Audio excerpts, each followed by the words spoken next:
안녕하세요. 출근길의 3분 노동법 전경국 노무사입니다. 오늘은 산재사고가 발생한 경우 그 사고에 대한 공상처리 그 합의를 한 이후에 산재 신청이 가능한지, 그리고 그 산재 신청을 했을 경우에 공상처리 그 합의 내용이 어떤 영향을 미치는지에 대해서 살펴보는 시간을 가져보도록 하겠습니다. 산재사고가 발생한 경우 사업주는 때로는 그 산재사고에 대한 그 부담감 때문에 근로자와 산재사고에 따른 그 치료비 또는 사고로 인해서 일하지 못한 것에 대한 그 대가로 휴업급여, 그리고 사고로 인해서 받게 되는 그 정신적인 고통 등을 감안해서 각종 위자료 등을 일정 금액으로 정해서 그 근로자와 별도의 합의를 하는 절차, 산재 신청을 하지 않겠다는 그러한 조건을 걸고 합의를 하는 공상합의 절차를 진행하는 경우가 간혹 있습니다. 이처럼 공상합의 절차를 거쳤음에도 불구하고 근로자 입장에서는 치료 과정에서 더 악화됐다든지, 그리고 치료 이후에 별도의 뭐 장애가 생겼다든지 추가적인 그 보상이 필요하다는 판단하에 다시 산재 신청을 하면 안 될까라고 고민을 하시는 경우도 간혹 있습니다. 이런 경우에 그 근로자는 과연 별도의 산재 신청을 할 수 있는가에 대한 그 설명, 그리고 산재 신청을 했을 경우에는 어떻게 어느 정도의 보상을 받을 수 있을 것인가에 대한 부분, 그리고 사업주에게 과연 그 산재에 대한 공상 합의를 했다고 하면 그런 내용이 과연 산업안전보건법상 어떤 제재의 대상이 되는지 지금부터 하나씩 짚어보도록 하겠습니다. 첫 번째, 사업주와 공상처리에 대한 그 합의를 했음에도 불구하고 이후에 산재 신청이 가능한가에 대한 그 질문에 대한 답은 간단히 설명드리면 가능하다입니다. 통상 공상처리에 대한 그 합의서 그 내용에는 차후에 산재 처리에 대한 모든 권리를 포기한다 또는 차후에 산재 처리에 대한 신청을 하지 않겠다라고 하는 그런 내용을 그 조항에 달고 합의를 하는 경우가 있습니다. 그렇지만 산재 신청에 대한 그 권리는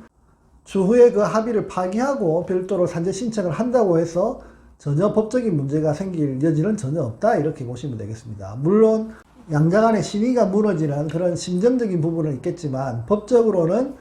산재 신청, 사고 발생한 것에 따른 산재 신청에 대한 산재 신청권은 결코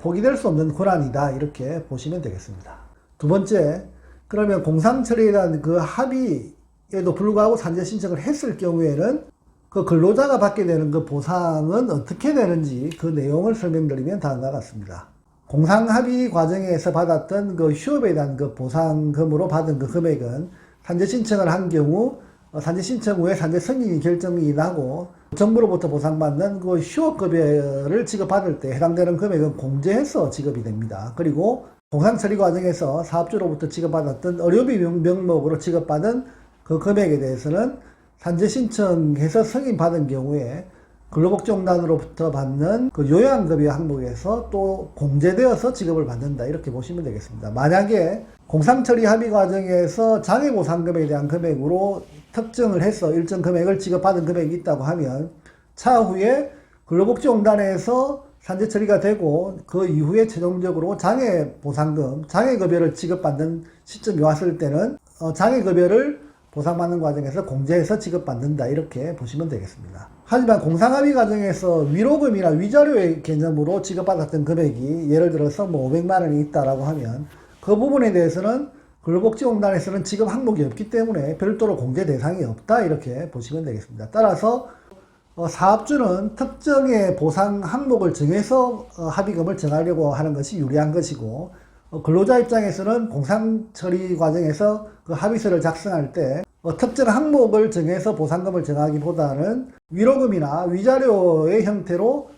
공상처리 합의 금액을 정하면 차후에 산재보상을 받을 때 별도로 공제 항목은 없어지기 때문에 오히려 더 유리해진다, 이렇게 보시면 되겠습니다. 세 번째, 공상합의를 한 경우 그러면 그 합의서의 그 내용은 산업안전보건법상 어떤 법적 성격을 가지는가에 대해서 간략하게 설명을 드리면,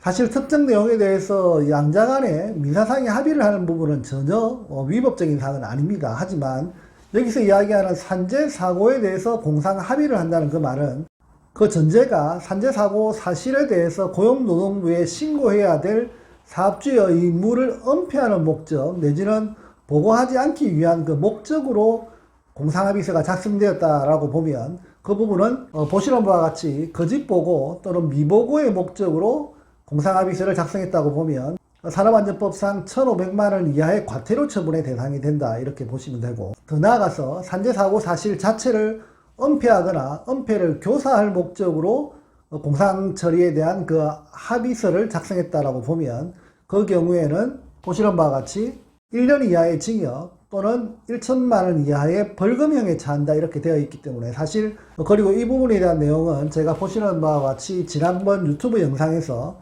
제가 자세하게 사업주가 산재 신청을 못하게 할 경우에 뭐 어떤 처벌을 받게 되는지에 대한 설명은 실은 유튜브 영상을 보시면 자세하게 또 설명이 되고 있습니다. 오늘은 출근길의 3분 노동법 공상처리에 대한 그 합의를 했을 경우에 산재 신청이 가능한지 그 여부 등에 대한 설명을 자세히 살펴보는 시간을 가졌습니다. 감사합니다.